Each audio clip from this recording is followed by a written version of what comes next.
Patay ang motorcycle rider matapos siyang mahulog sa bangin dyan sa Cannon Road, Tuba, Benguet. Freddy Rolyoda sa balita. Nasawi ang isang rider matapos mahulog ang sinasakyang motorsiklo sa malalim na bangin sa bahagi ng Sitio Maramal ng Campor sa Cannon Road, Tuba, Benguet. Ang retrieval operation ay pinangunahan ni BAP Tuba Acting Municipal Fire Marshal Fire Inspector Kit Wilmer Bulinget, katuwang ang mga kinatawan ng MDRRMO, Tuba MPS at pamilya ng biktima ng falling incident.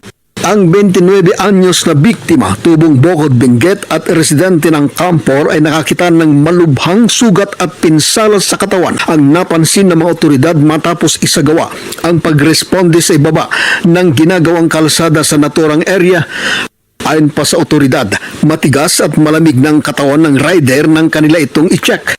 Sa kabilaan niya na nakasuot ng helmet ang rider, ngunit maaaring sa lakas ng bagsak at pagkakabagok ay nagdulot ito ng severe head injuries. Sa investigasyon ng Tuba MPS, isang construction worker umano ang lumabas mula sa kanilang barracks ang naunang nakakita sa biktima habang nakahandusay sa ibaba ng ginagawang kalsada katabi ng kanyang motorsiklo.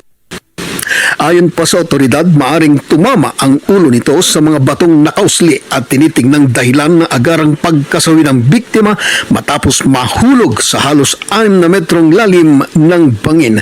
Patuloy pang investigasyon ng PNP kung paano nangyari ang naturang insidente. Mula sa lalawigan ng Benguet, Freddy Rolyoda para sa mata ng Agila, matatag, matapang, matapat.